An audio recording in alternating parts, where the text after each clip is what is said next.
உடம்புக்கு அகைன்ஸ்டாக வேலை செய்கிற ஒரு சில செல்ஸை, ஒரு சில டி செல்ஸை நம்மளுடைய தைமஸ் வெளியில் விட்டுரும். இப்படி வெளியில் விடுற செல்லை வேறு எதுவுமே தடுக்கிறது கிடையாது அப்படின்னு ஒரு வாதமும் இல்லை, அதையும் தடுக்கிறதுக்கு இன்னொன்று இருக்குது அப்படிங்கிற ஒரு வாதமும், 2 வாதமும் 1980களில் ஆரம்பிக்குது. 10 கோடி விதமான விஷயங்கள் 1,00,000 தடவை ரிப்பீட் ஆனால் எப்படி இருக்குமோ அத்தனை விதமான மாடல்ஸில் இந்த டி செல்ஸ் வந்து ப்ரொடியூஸ் ஆகுது அப்படிங்கிறது ஒரு இன்ட்ரெஸ்டிங்கான ஃபேக்ட். இதுதான் சயின்டிஃபிக் இன்க்விசிட் அப்படிங்கிறது. 1980லேருந்து 95 வரைக்கும் ஒருத்தர் வேலை செஞ்சு ஒரு விஷயத்தை ப்ரூவ் பண்ணியிருக்கிறார். அடுத்தது இங்கே வருது. இதெல்லாம் ரொம்ப ஃப்ரஸ்ட்ரேட்டிங்கான பீரியடாகவும் இருக்கும். ஏன்னா நிறைய நல்ல ரிசல்ட்ஸ் வராது, ப்ரெஷர் நிறையா இருக்கும், பப்ளிகேஷன்ஸ் போடணும், இது நிறைய இருக்கும். அதெல்லாம் தாண்டி தான் இந்த அளவுக்கு பொறுமையாக வேலை செய்ய வேண்டியதாக இருக்குது. ஹாய், லெட் சயின்ஸ் நேயர்களுக்கு வணக்கம். இது ஒரு மகிழ்ச்சியான நேரம். நோபல் பரிசு அனௌன்ஸ் பண்ணிட்டு இருக்காங்க. அதுலேயும் மெடிசனுக்கான நோபல் பரிசு அனௌன்ஸ் பண்ணிட்டாங்க. மருத்துவத்திற்கான நோபல் பரிசு 3 பேருக்கு பகிர்ந்தெடுத்து கொடுத்துருக்காங்க. இந்த ஆண்டு மருத்துவத்துக்கான நோபல் பரிசு எதற்காக கொடுத்துருக்காங்க, அந்த கண்டுபிடிப்பினால நமக்கு என்னென்ன நல்லது நடக்கும் அப்படிங்கிறதெல்லாம் பார்க்கலாம். இந்த ஆண்டு வந்து பெரிஃபெரல் இம்யூன் டாலரன்ஸ் அப்படிங்கிறத கண்டுபிடிச்சதுக்காக 3 பேருக்கு கொடுத்துருக்காங்க. ஒருத்தவங்க மேரி ப்ரொக்கோவ், இன்னொருத்தவங்க ஃப்ரீட் ராம்ஸ்டெல், இன்னொருத்தவங்க ஷிமான் சககுச்சி. இவங்க 3 பேர் கொடுத்துருக்காங்க.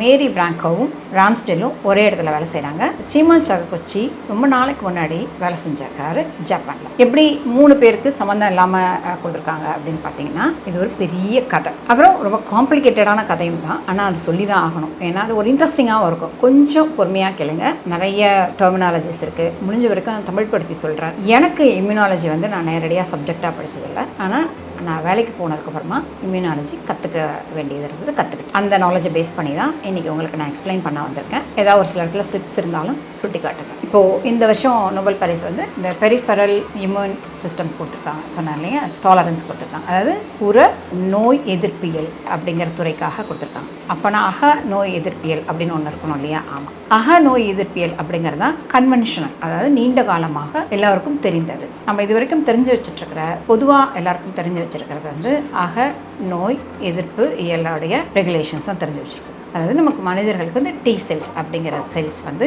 நம்ம நோய் எதிர்ப்பு ஆற்றலில் வேலை செய்யுது அப்படிங்கிறது எல்லாருக்குமே தெரியும். இந்த டி செல்ஸ் வந்து என்ன ஆகுது, தைமஸ் அப்படிங்கிற அந்த இடத்துல போய் தான் மெச்சூராகி வெளியில் வருது. தைமஸ் அப்படிங்கிற அந்த ஆர்கன் வந்து எங்கே இருக்குன்னு கேட்டிங்கன்னா, நமக்கு நம்மளோட செஸ்ட்டில் நம்மளோட எலும்பு கூடு இருக்கு இல்லையா, அந்த நெஞ்செலும்பு கூடு, அதுக்கும் நம்ம நுரையீரலுக்கும் நடுவில் இருக்குது. தமிழில் வந்து நிணநீர் சுரப்பி அப்படின்னு சொல்கிறாங்க. அதுக்கான வேலை என்னன்னு யாருக்குமே தெரியாது. 60க்கு அப்புறம் தான் இந்த இடத்துல தான் இந்த டி செல்ஸ் போய் மெச்சூராகி வெளியில் வருது அப்படிங்கிறது கண்டுபிடிச்சிருக்காங்க. அந்த மெச்சூராகி வெளியில் வர்றது அப்படிங்கிறதுல என்ன நடக்குது அப்படின்னு கேட்டிங்கன்னா, இந்த டி செல்ஸ் ஃபஸ்ட்டு எப்படி ஃபார்ம் ஆகுதுங்கிறது முதல்ல தெரிஞ்சுக்கலாம். டி செல்ஸ் 2 வகையில் இருக்குது. ஒன்று வந்து ஹெல்ப்பர் செல்ஸ், இன்னொன்று ஃபைட்டர் செல்ஸ். இந்த டி செல்ஸ் வந்து நிறைய ஜீன்ஸ், நம்மளுடைய மரபணு இருக்கு இல்லையா, ஒரு மரபணு கிடையாது, நிறைய மரபணுக்கள் ஒரு காம்பினேஷனில் தான் இது உருவாகுது. இந்த காம்பினேஷன்ஸ் நடக்கிறதுனால நிறைய மாற்றங்களோடு உருவாகுது. நமக்கு வெளியிலேருந்து வரக்கூடிய ஆர்கனிசமில் இருக்கிற அதனுடைய ஒரு பகுதியை எப்படியாவது வந்து எங்கேயாவது கண்டுபிடிச்சிடணும் அப்படிங்கிறதுக்காக தான் இது வேலை நடக்குது. 10 to the power 15 ஆங்கிலத்தில் சொல்லலாம். 10 to the power 15 ஃபோல்ட், அத்தனை மடங்கு, அத்தனை விதமான ரிசெப்டார் ப்ரோட்டீன்ஸ் ஃபார்ம் ஆகுது. அதாவது ஒன்னொன்றும் ஒரு வடிவத்தில் இருக்குது. இப்போ நம்ம முதல்ல ஒரு காலத்தில் சாவின்னு பார்த்தீங்கன்னா அப்படியே அடித்து கொடுப்பாங்க, ஒரு மொத்தையாக இருக்கும், ஒரு பின்னு போட்டுலாம் நம்ம கடை திறக்கிறதெல்லாம் சினிமாலெலாம் பார்த்துருப்போம், ஒரு பின்னு போட்டு டக்குன்னு லாக். ஆனால் இப்போ வர சாவியை நீங்கள் அதை பண்ணவே முடியாது. கோத்ரேஜ் லாக்ஸ்லாம் இப்போ வந்து கம்ப்யூட்டரைஸ்டாக பண்ணுறாங்க. சின்ன சின்ன வேரியேஷன்ஸில் கூட திறக்க முடியாத அளவுக்கு அந்த பூட்டும் சாவியும் வந்து தயார் பண்ணுறாங்க. அந்த சின்ன வேரியேஷன்ஸ், அதில் நடக்கிற அந்த ஜிக்ஸாக் விஷயங்கள்லாம் இருக்கு இல்லையா, அதே மாதிரி தான் இந்த ரிசெப்டார்ஸ் வந்து நிறைய விதமான ஜிக்ஸாக்கோட இந்த டி செல்லில் இருக்கிற ரிசெப்டார்ஸ் ஃபார்ம் ஆகும். நம்மளுடைய இப்போ ஒரு பாக்டீரியா வந்து நமக்கு அஃபெக்ட் பண்ணுதுன்னு வச்சுக்கிங்களேன், அந்த அஃபெக்ட் பண்ணும்போது என்ன பண்ணுவோம், அந்த பாக்டீரியாவோட ஒரு போர்ஷனை கொண்டு போய் நம்மளோட செல்லில் வந்து HSP ப்ரோட்டீன் அப்படிங்கிற அந்த அது கொண்டு போயிட்டு வெளியில் நிறுத்தி தூக்கி காட்டும், இது ஒன்று உள்ளே வந்திருக்கு அப்படின்னு. சுற்றிக்கிட்டே இருக்கிற அந்த டி செல்லில் இருக்கிற அந்த ஹெல்ப்பர் டி செல்ஸில் இருக்கிறது CD4 அப்படிங்கிற அந்த செல் போய் ஏதாவது விதவிதமாக சுற்றிட்டு இருக்கு இல்லையா, ஏதாவது ஒரு சாவி போய் அதில் போய் உட்காந்தா அப்படி இருக்கும். அந்த மாதிரி ஏதாவது ஒரு ஜிக்ஸா பசிலில் இருக்கிற நிறைய விதவிதமாக வளைவுகள் இருக்கும் இல்லையா, அதை கரெக்டாக பொருத்தினா மட்டும்தான் பொருந்த முடியும். அந்த மாதிரி இடத்துல போய் பொருந்தி, இது ஒரு பாக்டீரியா வந்திருக்கு, இங்கே ஒரு வைரஸ் வந்திருக்கு, போங்க எல்லாரும் வேலை செய்யுங்க அப்படின்னு இன்ஃபர்மேஷனை கொடுத்து நிறைய ப்ரொடியூஸ் பண்ணி அது கில்லர் செல்ஸ் போய் கில் பண்ணி தூக்கி வெளில போட்டுரும். 10 கோடி 1,00,000 தடவை 10 கோடி விதமான விஷயங்கள் 1,00,000 தடவை ரிப்பீட் ஆனால் எப்படி இருக்குமோ அத்தனை விதமான மாடல்ஸில் இந்த டீ செல்ஸ் வந்து ப்ரொடியூஸ் ஆகுது அப்படிங்கிறது ஒரு இன்ட்ரெஸ்டிங்கான ஃபேக்ட். இது நம்ம சைடில் என்ன விட்டுட்டு இப்போ இந்த டீ செல்ஸ் விவகாரத்துக்கு வரும். இந்த டீ செல்ஸ் இப்படி ப்ரொடியூஸ் ஆகுது. இவ்வளோ விதமாக ப்ரொடியூஸ் ஆகும்போது அது என்ன பண்ணும், நம்ம உடம்புல இருக்க செல்க்கு அகைன்ஸ்டாகவும் போய் பைண்ட் ஆகிறதுக்கான கெப்பாசிட்டி அதில் சான்சஸ். அப்போ என்ன பண்ணுது, தைமஸ்குள்ளே வந்த உடனே தைமஸில் நம்ம உடம்புல இருக்கிற செல்ஸ்க்கான விஷயங்கள் அது வச்சுட்டு அதுக்குள்ளே வந்து இது பைண்ட் ஆச்சுன்னு வச்சுக்கோங்களேன், இந்த டீ செல்ஸ் எல்லாம் நீ எல்லாம் வந்து உடம்புக்கு அகைன்ஸ்டாக வேலை செய்கிற, நீ வெளில போவாதான்னு சொல்லிட்டு இங்கே அடிச்சிடும். எதெல்லாம் வந்து உடம்புக்கு அகைன்ஸ்டாக வேலை செய்யலையோ அதை தான் கேட்டை ஓப்பன் பண்ணி வெளியில் அனுப்பும். இதுதான் தைமஸில் நடந்தது. அங்கே தான் மெச்சூரேஷன் அப்படிங்கிறது நடக்குது தைமஸில். சரி, இப்போ என்ன ஆகும், தைமஸ் நல்லா வேலை செய்யுது, எல்லாம் கரெக்டாக இருக்குது அப்படின்னா நமக்கு ஆட்டோஇம்யூன் டிசீஸ் அப்படிங்கிறது ஒன்று இருக்கவே இருக்காது. ஆனால் ஆட்டோஇம்யூன் டிசீஸ் அப்படிங்கிறது இருக்குது. அது எப்படின்னா உடம்புக்கு அகைன்ஸ்டாக வேலை செய்கிற ஒரு சில செல்ஸை, ஒரு சில டீ செல்ஸை நம்மளுடைய தைமஸ் வெளியில் விட்டுருது. இப்படி வெளியில் விடுற செல்லை வேறு எதுவுமே தடுக்கிறது கிடையாது அப்படின்னு ஒரு வாதமும் இல்லை, அதையும் தடுக்கிறதுக்கு இன்னொன்று இருக்குது அப்படிங்கிற ஒரு வாதமும், 2 வாதமும் 1980களில் ஆரம்பிக்குது. இப்போ என்ன சொல்கிறாங்க, இதையும் தாண்டி தைமஸையும் தாண்டி வெளியில் ஒரு சில செல்ஸ் வந்து உடம்புக்கு அகைன்ஸ்டாக ஃபைட் பண்ணுற செல்ஸ் வந்துடும். அந்த செல்ஸ் என்ன பண்ணுதுன்னா சப்ரஸர் டீ செல்ஸ் ஒன்று இருக்குது, அது வந்து அதை தடுத்து நிறுத்துது அப்படின்னு சொல்கிறாங்க. ஆனால் அதுக்கான எவிடன்ஸ் எதுவுமே கண்டுபிடிக்க முடியல. அப்போ என்ன சொல்கிறாங்க, மற்றவங்கலாம் போதும்பா நிறுத்திக்கிங்க அப்படின்னு சொல்லிடுறாங்க. இப்போ எல்லாரும் சைலண்ட் ஆகிறாங்க. சப்ரஸர் டீ செல் தியரியை வச்சவங்க, ஹைபோதேசிஸ் வச்சவங்க எல்லாரும் சைலண்டாக போயிடுறாங்க. ஆனால் நம்மளோட ஸ்ரீமோகன் சககோச்சி மட்டும் இல்லை, இது ஏதோ இருக்குது அப்படின்னு சொல்லிட்டு அவர் ரிசர்ச் பண்ணுறாரு. இவருக்கு முன்னாடி ரிசர்ச் பண்ணவங்க பண்ண ஒரு வேலையை அவர் தொடர்றாரு. அந்த வேலையில் அவங்க பண்ணும்போது நல்ல ரிசல்ட்ஸ் வரல, இல்லை கான்ட்ரடிக்டரியான ரிசல்ட்ஸ் வருது. அது திருப்பி எடுத்து இவர் பண்ணுறாரு. அது என்ன அப்படின்னு கேட்டிங்கன்னா, அப்போ தான் பிறந்த எலி மைஸை எடுத்து 3 நாள் ஆன உடனே அதனுடைய தைமஸை ரிமூவ் பண்ணிடுறாங்க. இப்போ தைமஸை ரிமூவ் பண்ண உடனே என்ன ஆகும், அங்கே போய் மெச்சூர் ஆக வர செல்ஸ் எதுவுமே வராது, இம்யூனிட்டியே எதுவுமே இருக்காது அப்படின்னு நினைக்கிறாங்க. ஆனால் என்ன நடக்குது கேட்டிங்கன்னா, மாறா பயங்கரமாக இம்யூனிட்டி பயங்கரமாக வந்து அந்த எலிகள் வந்து ரொம்ப சிக்காக ஆட்டோஇம்யூன் டிசீஸோடு இருக்குது. அப்போது இவர் என்ன பண்ணுறாரு, 2 எலி ஒரே மாதிரி ஜெனட்டிக் மேக்கப் இருக்கிற 2 எலி எடுத்துக்கிட்டு அந்த 2 எலியில் ஒரு எலிக்கு தைமஸ் ரிமூவ் பண்ணுறாரு, இன்னொரு எலியில் இருந்து இந்த டீ செல்ஸ் எடுத்து போடுறாரு. போடும் பொழுது அந்த எலி சரியாகுது. அதில் ஹெல்ப்பர் செல்ஸ் இருக்கிற மாதிரி வெறும் CD4 இருக்கிற மாதிரி ஐசோலேட் பண்ணி போடும் பொழுது அந்த எலி சரியாகலை. அதே நேரத்தில் அந்த CD4 கூட சேர்ந்து இன்னொன்று அவர் கண்டுபிடிக்கிறார். இந்த CD4ங்கிறது தான் ஹெல்ப்பர் டீ செல்ஸ். அதை தவிர இன்னொன்று இருக்குது அப்படின்னு சொல்லிட்டு அது CD25 அப்படிங்கிற டீ செல்ஸை போடும்பொழுது தான் சரியாகுது. அப்போ அந்த CD25 அப்படிங்கிறது ஒன்று புதுசாக வருது இல்லையா, அதை வந்து இன்னொரு டீ செல்ஸ் இருக்குது அப்படிங்கிற ஒரு முடிவுக்கு அவர் வரார். இது 1995 இம்யூனாலஜி பேப்பரில் பப்ளிஷ் பண்ணுறாரு. இதோட அவரோட வேலை முடிஞ்சிச்சு. இப்போ இது வரைக்கும் வேறு எதுவுமே இல்லை அப்படின்னு சொல்லிட்டு இருந்தவங்க, இங்கே CD25 இருக்கிற டீ செல்ஸ் ஒன்று இருக்குது, அந்த டீ செல்ஸ் தான் இந்த ஆட்டோஇம்யூன் கண்டிஷனை குறைக்குது. அப்படின்னா என்ன அர்த்தம், உங்களுக்கு வந்து தைமஸ் இல்லைனாலும் தன்னோட உடம்புக்கு அகைன்ஸ்டாக வேலை செய்யக்கூடிய செல்ஸை கண்ட்ரோல் பண்ணுற மெக்கானிசம் இந்த CD25 இருக்கிற டீ செல்ஸ் கிட்ட இருக்குது அப்படிங்கிற முடிவு தெரிஞ்சிருச்சு. இது ஃபர்ஸ்ட் பார்ட் ஓவர். சரி, இதோட முடிச்சுக்கலாம்ல அப்படின்னு பார்த்தீங்கன்னா, இதுக்கும் மேலே எவிடன்ஸ் தேவைப்படுது. அந்த CD25 செல்ஸ்னால் என்ன, அது எங்கேருந்து வருது, அதனோட வேலை என்ன அப்படிங்கிறத அடுத்த part, second part of the movie. இது இன்டர்வல் முடிஞ்சிடுச்சு. இன்டர்வலுக்கு அப்புறம் அடுத்த மூவி அளவுக்கு இன்ட்ரெஸ்டிங்காக இருக்கான்னு தெரியாது, பட் இதுதான் நம்மளுடைய வாழ்க்கை தரத்தை வந்து உயர்த்த போகுது. அதனால் இந்த மாதிரியான விஷயங்கள் கொஞ்சம் கஷ்டப்பட்டு தெரிஞ்சுக்கிறது நல்லதுன்னு நினைக்கிறேன். நம்ம மேரி பிராங்கோவும் ராம்ஸ்டெல்லும் அவங்க 2 பேரும் செல்டெக் அப்படிங்கிற கம்பெனியில், செல்டெக் கைரோசைன்ஸ் அப்படிங்கிற கம்பெனியில் ஒர்க் பண்ணிகிட்ருக்காங்க. அந்த கம்பெனி வந்து இம்யூனாலஜிக்கல் ப்ராடக்ட்ஸ் பண்ணுறது தான் அவங்க வேலையாக இருக்குது. இப்போ இவங்க பேசிக் ரிசர்ச்சும் பண்ணுறாங்க. நமக்கு மோஸ்ட்லி இந்தியாவில் வந்து கம்பெனிஸ் வந்து பேசிக் ரிசர்ச் பண்ணுறதுக்கு ரொம்ப கம்மி. ஆனால் நிறைய ஃபாரின் கம்பெனிஸில் வந்து பேசிக் ரிசர்ச்சும் சேர்த்தே பண்ணுவாங்க. நமக்கு இங்கே இந்தியன் கவர்மெண்ட்டே பேசிக் ரிசர்ச்லாம் வேணாம், நீங்கள் ப்ரொடக்ஷன் பண்ணுற மாதிரி போங்க அப்படின்னு சொல்லிட்டு இருக்காங்க. ஆனால் அதெல்லாம் சரியான, நடுவில் சொல்லிக்க விரும்புகிறேன், இதெல்லாம் சரியான அணுகுமுறை கிடையாது. நிறைய யூனிவர்சிட்டிஸும் இவங்களும் வந்து நிறைய பேசிக் ரிசர்ச் பண்ணால் தான் அதில் இருந்து தான் நீங்கள் அப்ளிகேஷன் ரிசர்ச்சை பண்ண முடியும். அதை அப்படிங்கிறது முதல்ல தெரிஞ்சுக்கணும். ஓகே, இப்போது இவங்க என்ன பண்ணுறாங்க, அதுக்காக நீங்கள் பேசிக் மட்டுமே பண்ணிகிட்டு இருப்பீங்கன்னா அதுதான்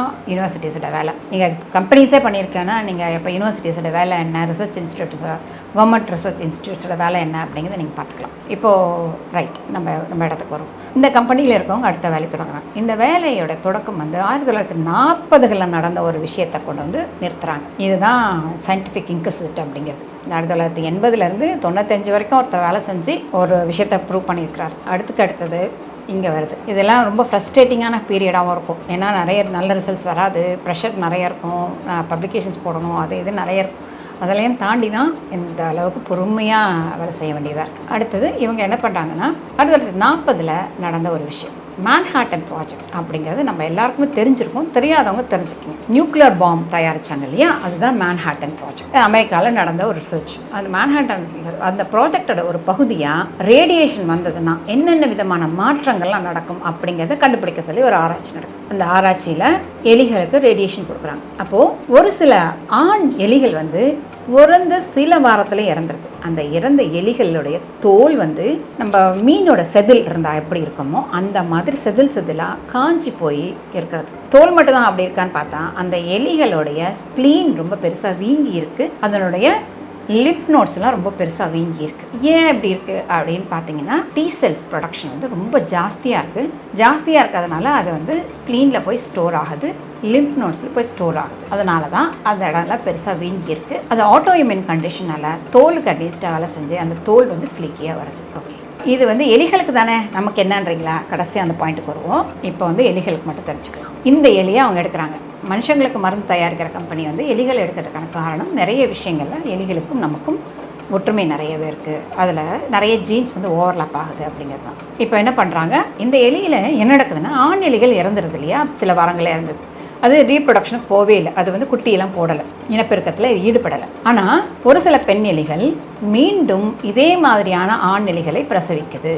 அப்போது என்ன, ஆண் எலிகளை செத்து போச்சு, அப்போ பெண் எலிகள் மறுபடியும் அதே மாதிரி ஆண் எலிகளை பிரசவிக்குதுன்னா இது பெண் ஜீனோடைய சம்மந்தப்பட்டது அப்படிங்கிறது. அது நமக்கு எல்லாருக்கும் தெரியும். ஆண் அப்படிங்கிறது வந்து XY குரோமோசோம், பெண் அப்படிங்கிறது வந்து XX குரோமோசோம். அப்போது இந்த மாற்றம் ஏதோ ஒரு இடத்துல நடந்த மியூட்டேஷன், அந்த வந்து மரபணு மாற்றம், அந்த மாற்றம் வந்து ரேடியேஷன் பாஸ் பண்ணாங்க இல்லையா, அதனால் நடந்த மரபணு மாற்றம் எங்கே நடந்திருக்குன்னு கேட்டிங்கன்னா X குரோமோசோமில் நடந்திருக்கு. ஒரு பெண் எலிக்கு வந்து 2 X குரோமோசோம் இருக்குது. ஒரு X குரோமோசோமில் மாற்றம் நடந்திருக்கு, இன்னொரு X குரோமோசோம் சரியாக இருக்குது. அந்த சரியாக இருக்கிற X குரோமோசோம் இந்த மாற்றம் நடந்த X குரோமோசோமில் நடக்கிற தவறை வந்து பேலன்ஸ் பண்ணிக்குது. ஆனால் ஆண் எலிக்கு ஒரு X தான் இருக்குது, இன்னொன்று Y. இந்த Xல நடந்த தவறாகவே வெளிப்படுது. இதுதான் இங்கே நடந்திருக்கிற விஷயம் அப்படிங்கிறத கண்டுபிடிக்கிறாங்க. இப்போ இந்த எலியை இவங்க 2 பேரும் எடுக்கிறாங்க. நம்மளோட மேரி ப்ரோங்காவும் ராம்ஸ்டலும் எடுக்கிறாங்க. இவங்க 2 பேரும் எடுத்து இந்த எலியை X குரோமோசோம், அந்த எலியோட X குரோமோசோம் என்னன்னு பார்த்தீங்கன்னா 170 மில்லியன் பேஸ் பேர்ஸ் இருக்குது. அதாவது ஒரு குரோமோசோம் அப்படிங்கிறது வந்து நியூக்ளியோடைட் பேஸ் பேரால் ஆனது.